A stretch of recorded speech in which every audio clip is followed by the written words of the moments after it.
It's good to be in France again. Yeah, you like it? France. You like France? Yeah, it's in the heart. It's been in my heart for a long time. Since really the time of Judgment, which was 2099, 98, 99 and 2000. We started to make an impact in France, and I had French connections then. I learnt the language a little bit. Oh, okay. Yeah, je parle un petit peu français. And I just like the place, you know, it has a certain ambience that I like, and you know, the language is an advantage for me, and it's a good country. I like it, you know, it's one of the main kind of countries in Europe, and I like it. I like the baguettes, I like the streets, and you know, I don't really know what is the state of French music industry. Or I know, isn't there some law that on the radio they're only allowed to play a certain amount of foreign music, and the rest has to be French. Yeah. A certain amount has to be French. Well, you know, if that works for you, that's fine. You know, for me, it's I just like the ambience of the country, and I have some good memories of the place. What kind of memories? Well, I had a fiancée who was French some years ago, and I was spending a lot of time in Pas-de-Calais, and also Paris. I have a lot of memories of Paris, because Paris is close to my heart, like it's almost as close as London, one of my favourite cities. And I've spent entire summers there, you know, walking by the Seine and hanging around Saint-Michel. And I've had some beautiful little moments there, even some life-changing moments in Paris. And I love the Tour Eiffel, and I love the light show each hour. And I love little spots like Pont au Change, the Bridge of Change, in which I had the life-changing moment, and Saint-Michel, which I love.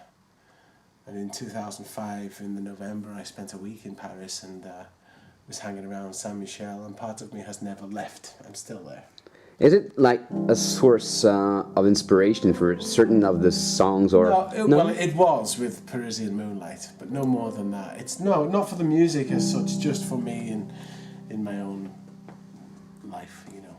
Well, the biggest difference on this album to any of the others was that we had a producer who was there from the beginning and produced every note and planned every day and the entire schedule, and worked really hard getting the performances, helping with the production of the music in so many levels. So that made a big difference, because we had somebody who was like another member of the band, our age, who was really there from day one to make the whole thing happen. And that's the reason the album turned out extra special. I couldn't have made that album without him. So really, really good work from him. His name's Krista, he's from Norway. And it does feel like we found our guy. It feels like we found our guy, our man for the job. And we just want to get back with him and do another one and make it even better. You know, and we probably should make demos with him as well. So, you know, the writers, and that would be me and John and Vinny, we'll get together with Krista, we'll look at all the material, we'll start to piece together what we need to do, plan the album, look at extra melodies, get everything onto you know, like a blackboard, and then look at when we can do an album and what kind of album we're going to make, and then push it, you know, get a schedule, get into the studio and make it happen. The other good thing we did on this one was to do specific recording blocks where we took 4 songs or 5 songs each time. The first session was 5 songs in a month, and we almost finished them. And then we did 4 more songs another time, and then we finished them all. We finished each song and finished everything, and then he went to mix it. So it was a very concise affair. It was very organised. He's Norwegian, you know, they're like this, you know, they like organisation, they don't like chaos and changing plans.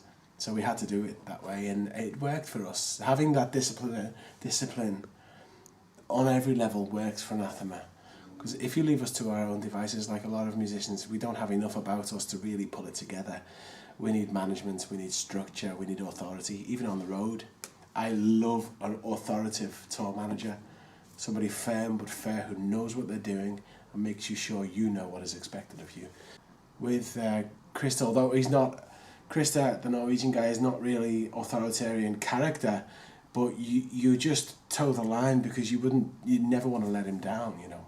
Personally, Anathema's roots really begin with Alternative 4, with the introduction of the classy songwriting of Duncan Patterson and me and Vinny, and bringing that into Anathema with the melodies and the acoustic guitars and the pianos and the heavy guitar. That formula is really the beginning of Anathema for us. Until then, we were a kind of a different band. Mm-hmm. With respect to that other band, you know, we were one of 3 leaders in that field Yeah. in the early days. But Alternative 4 was really the rebirth, the beginning of Anathema, which was then followed on by me and Vinny going fully into rock music, you know, and into the guitars, and then pianos came after that. But it was really the introduction of Duncan Patterson's songwriting and also my own with Inner Silence and tunes like that, Fragile Dreams, that became the beginning of Anathema. And if Alternative 4 was the first album from Anathema, it would still make sense. The fact that it was the 4th is just a kind of an accident of history. Not an accident, but that's the way it went. But really, it could easily be the first. Okay. That was the first time that an album was produced very well. And unconsciously, without trying to do it, I almost learned how to write songs through Duncan Patterson. He kind of taught me how to write songs. Without meaning to, I was just observing him doing it. Yeah. And I started to develop at the same time. And we used to talk about songwriting, and, you know, and I kind of picked up where he left off. And I found obviously I always had my own musical voice because it was there in the first album. But it really developed after Alternative 4. Then Judgment came, and that was a bit different. It was more like we were doing something else then. We were, you know, just trying to make an album quickly. Yeah. You know, basically just trying to make a good album quickly. Lots of guitar parts, lots of songs kind of thrown together, you know, with various elements. It wasn't concise like Alternative 4 was written by one person or 2 people, or 3. But I think A Fine Day to Exit was when we started to get really good at songwriting on our own path, you know, without Duncan.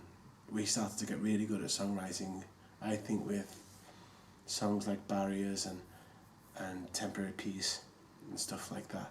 Started to get pretty good then. Natural Disaster, although it's a pretty bad production, was even better songwriting. There's only 2 dodgy tracks on that album. I listened to it before coming, and actually it's one of my... It's a bad production. It's a bad production job. There wasn't much money left. It spent it all. But the musics are... But the songs are... Really you know, great, yeah. The likes, you know, if you look at Are You There and Natural Disaster, Violence, Flying Electricity, all that stuff is all pretty great. It is. But it wasn't until We're Here Because We're Here that we finally kicked everybody's ass. Radiohead hit me at the end of the 90s, and I was like, shit, it's the best band I've ever heard. And they still are. But 7 years later, in 2005, another musical milestone happened in my life, which was Tack by Sigur Rós, that album, because it's full of golden light and full of amazing melodies and unbelievable beauty. So tack means thanks. Thank you. Yeah. And it's like a thank you note to life. I just really connected with that album in a moment in my life, and so that was a big influence, because it was very emotional music, but it wasn't depressing. It was powerful, it was uplifting, it was releasing, you know, it was cathartic and expansive, and it was about healing, it was about love, and I just adored it. And a lot of the stuff that was written after that was influenced by it. So songs like Everything or Dreaming Light, especially, Touchable Too, Yeah. they're all influenced by Sigur Rós. Yeah. But only because I felt a natural connection with them. I wasn't trying to be like Sigur Rós. Of course. Because I don't really try to write the music in a certain way. The music kind of writes itself, and I try to get out of the way. Okay, you try to That's figure what it out, right? Yeah, we don't try to make it happen. We try to let it happen by itself. So if a melody comes like this one, that's all it was. And I start to think, where can it go? But don't try to think too hard. Let the music speak. Like flow. Yeah, like it wanted to go there, you know. I didn't really say, oh, it should do this. It was like, it just feels right, you know. And that's what we try and do. We try to let the music speak by itself. Are Pink Floyd like a little bit of an influence as well? Yeah, they were, more so than they are now. They used to be big. Yeah. In the 90s, they were one of my all-time favourite bands. And obviously, they still are. But, you know, it's so familiar to me now that I don't go back to it so much. But lyrically, they were one of the greatest bands of all time in terms of lyrics. Roger Waters. He's one of the very, very best. And musically, they had an amazing guitarist and vocalist, Gilmore, and great ideas in terms of the keyboards and in terms of the structures of the songs and the whole musical ethos that was behind that band in the 70s was spectacular. You know, for me, from Dark Side of the Moon until The Wall, they were the best band in the world. They were like the Radiohead of their generation.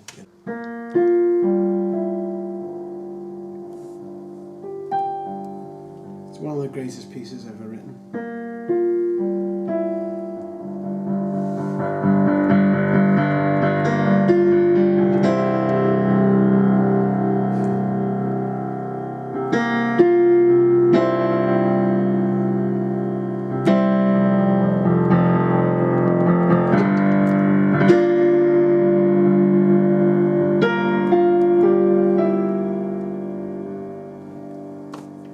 Very special music, you know. It is. And it sold millions. For a reason. Like U2, I've got a friend in Liverpool called Alan who's a U2 fanatic. Tries to tell me that the last album was better than the Joshua Tree. And I'm like, it isn't. But never mind my opinion, the Joshua Tree has sold 26 million at least. You know, there's a reason for that. Yeah. There's a reason, is because the Joshua Tree, for me, is one of the best rock albums ever made. And in the 80s, they were pretty untouchable band from the mid to late 80s. Unbelievably good. This is a controversial one, but for me, anybody who hates Coldplay doesn't understand melody, truly. Because the melodies are... The melodies on their best songs are absolutely perfect. Yeah, would you have an example of one of... One of his perfect melodies? Yeah. Yeah.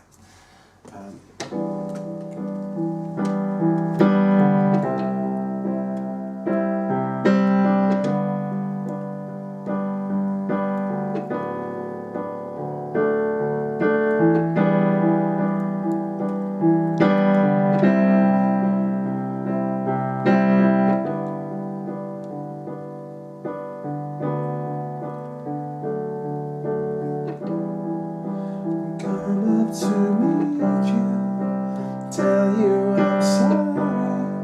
You don't know how lovely you are. I was just searching for numbers and figures. Now it's just staying there, and the music just wants to go.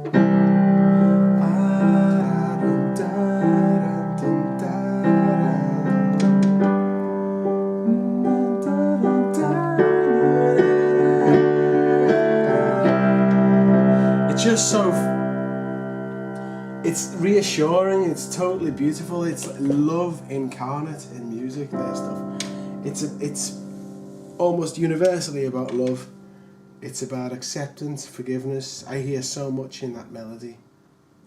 And that's only one of many that I could pick, you know. They did many. There's one on the new album.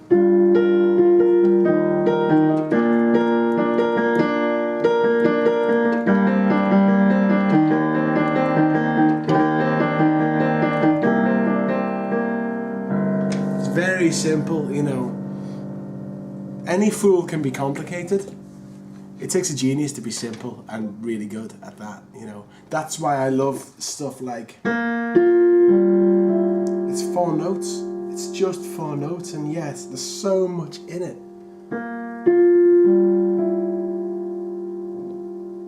there are so many feelings in that. It's difficult to name them.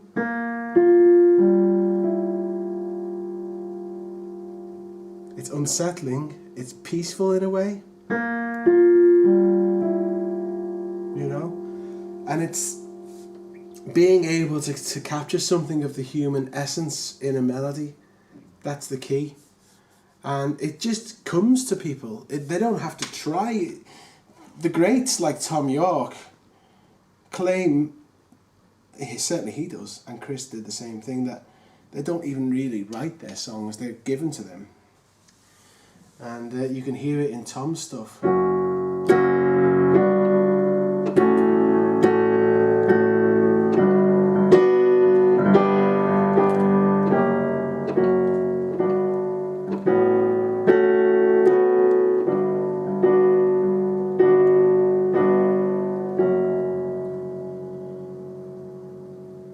Tom's music comes from a place that I can't even describe to you, but it's not from this world. And I honestly think, although he doesn't write music that is of the Sigur Rós or Coldplay type, music that is reassuring or full of love or full of light or full of beauty or gratitude or acceptance, he doesn't write music like that. I still think he's the best songwriter in 20 or 30 years in popular music. I have not heard a better adventurous rock or music composer working in a band today than him. I mean, he's like, you know, the likes of Freddie Mercury, U2 in the 80s, Floyd in the 70s, the Beatles in the 60s, Sabbath at their very peak. It's that level or even bigger with Tom of incredible imagination and ability to make magic happen in a musical sense, almost effortlessly. Jeff Buckley was the same.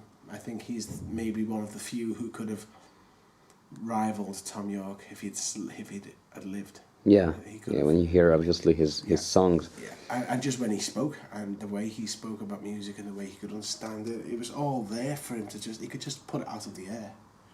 I listened to Power Slave just last week. Oh, okay, Power Slave. Yeah, that's great. And then I deleted 4 songs because I only have a limited amount of space on the phone. Oh yeah. So if there are certain songs I don't need, I'll take them off, and I just kept the first 2 and the last 2 from Power Slave because they are incredible. Okay. So yeah, you still listen to that, and I mean, there are few metal bands that are still truly in my heart, but Iron Maiden is, they're in my heart.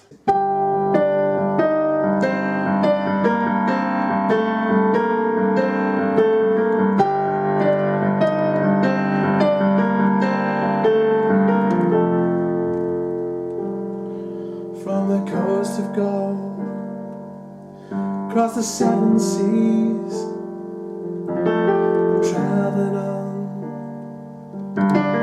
far and wide. Now it seems just a stranger to myself, and the things I sometimes do, it isn't me but someone else. So understand, don't waste your time always searching for those wasted years. Face up, make your stand, and realize you're living in the golden years.